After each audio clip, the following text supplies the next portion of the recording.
Bonjour à tous. Alors on commence aujourd'hui un nouveau chapitre. On va parler de géométrie dans l'espace. On connaissait déjà de la géométrie dans le plan. Géométrie dans l'espace, c'est en 3 dimensions.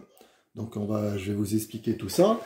Et on va reprendre ce que vous connaissez déjà, faire des rappels sur ce que vous connaissez déjà, c'est-à-dire géométrie en 1 dimension et en 2 dimensions. Alors vous prenez le cahier de cours, titre du chapitre, donc géométrie dans l'espace.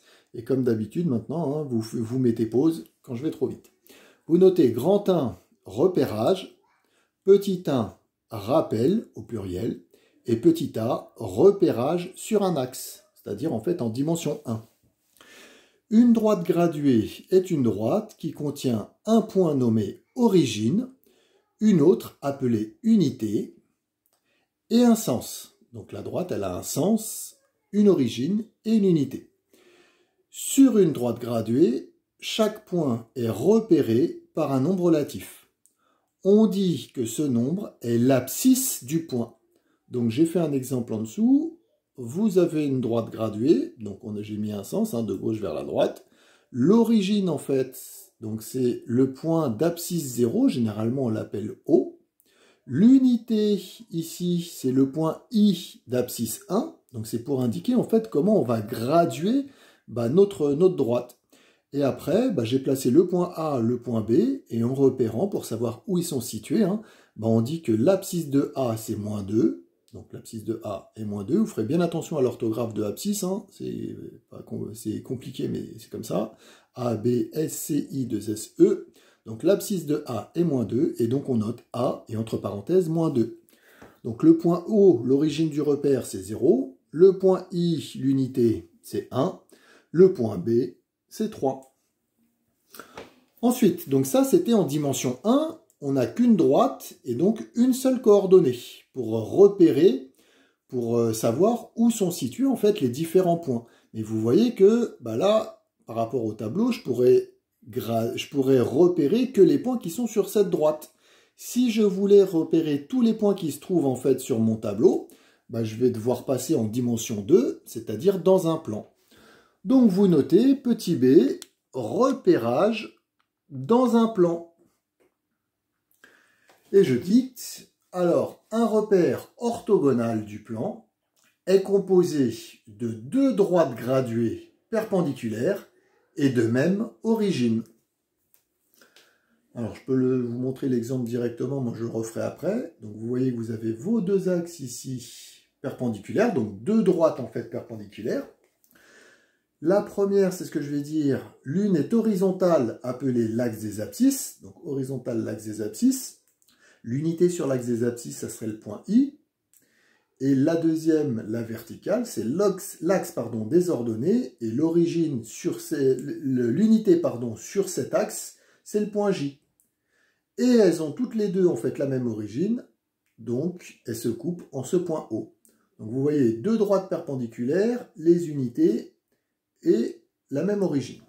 Donc la deuxième phrase, l'une est horizontale appelée axe des abscisses, l'autre verticale est appelée axe des ordonnées. Donc les abscisses et les ordonnées.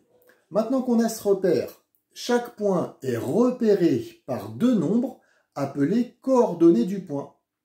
Le premier est l'abscisse du point, le deuxième l'ordonnée. Et on mettra toujours d'abord l'abscisse, ensuite l'ordonnée.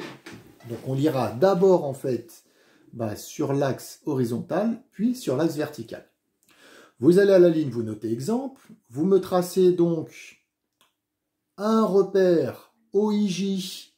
Donc quand je dis repère OIJ orthogonal, ça veut dire 2 droites perpendiculaires. Vous mettez les unités, vous pouvez choisir un carreau pour l'unité pour placer le point I. Un carreau pour le point J sur l'axe des ordonnées. Indiquez le nom des 2 axes, axe des abscisses, axe des ordonnées, et l'origine du repère, le point O. Voilà, vous avez en fait votre repère. Je vous signale que là au tableau, j'ai choisi même un repère qu'on dit orthonormal. Ça veut dire que j'ai la même unité en fait sur les 2 axes.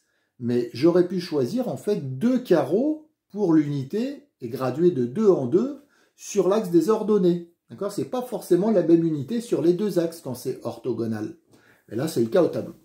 Alors ensuite, dans le repère OIJ, donc ça c'est le nom du repère et c'est comme ça qu'on le note.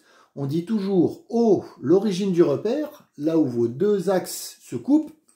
I, c'est toujours l'axe des abscisses, l'unité sur l'axe des abscisses. J, l'unité sur l'axe des ordonnées.